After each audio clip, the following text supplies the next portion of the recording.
Évangile de Jésus-Christ selon saint Jean, chapitre 17, les versets 20 à 26.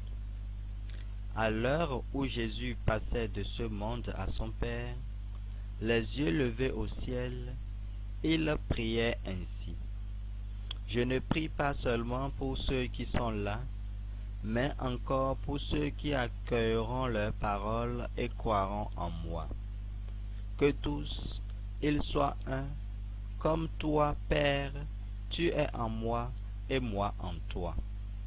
Qu'ils soient un en nous, eux aussi, pour que le monde croie que tu m'as envoyé.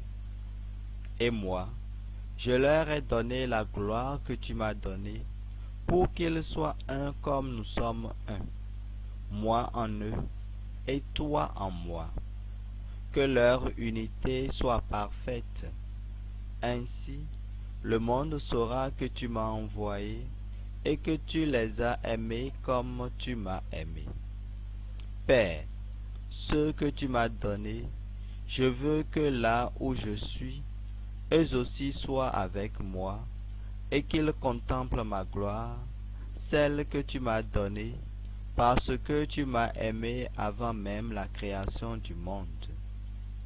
Père juste, le monde ne t'a pas connu, mais moi, je t'ai connu, et ils ont reconnu eux aussi que tu m'as envoyé.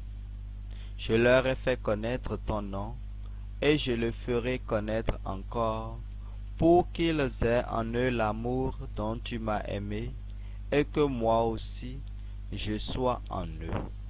Acclamons la parole de Dieu. Méditation. Thème de la méditation. Qu'ils soient un en nous, eux aussi, pour que le monde croie que tu m'as envoyé. Aujourd'hui, nous assistons à un dialogue agité et attendrissant entre Jésus et son Père, dans lequel tous les chrétiens et au fond tous les hommes sont impliqués. Il fait partie de la prière sacerdotale de Jésus.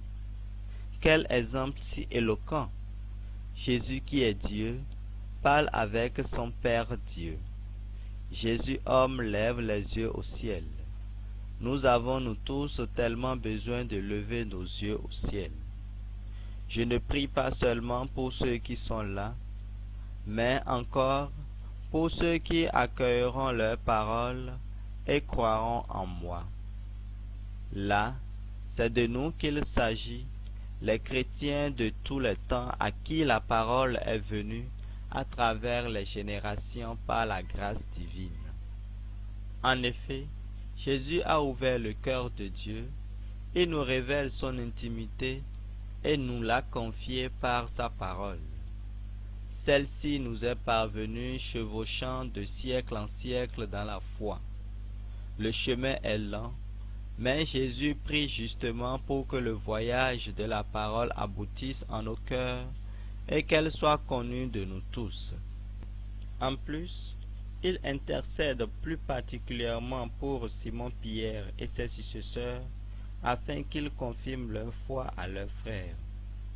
Ainsi, nous pourrons entrer dans l'amour intratrinitaire.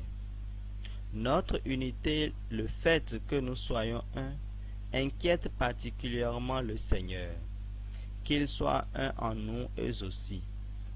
Comment pouvons-nous, sinon, faire connaître au monde le Dieu amour? Comment pouvons-nous être complètement crédibles si nous sommes divisés? Le témoignage de l'amour est un argument puissant pour convaincre le monde. L'amour unit, par conséquent, la division n'est pas un signe de l'amour. Dieu n'est pas divisé, pas lui. Contemplons l'attitude de la première communauté chrétienne. À la Pentecôte, d'un seul cœur, ils participaient fidèlement à la prière avec quelques femmes dont Marie, mère de Jésus, et avec ses frères. C'est dans cette ambiance que l'Esprit a fait irruption avec un grand bruit, et le monde était dans la stupéfaction. Méditation proposée par l'abbé Anthony Carroll.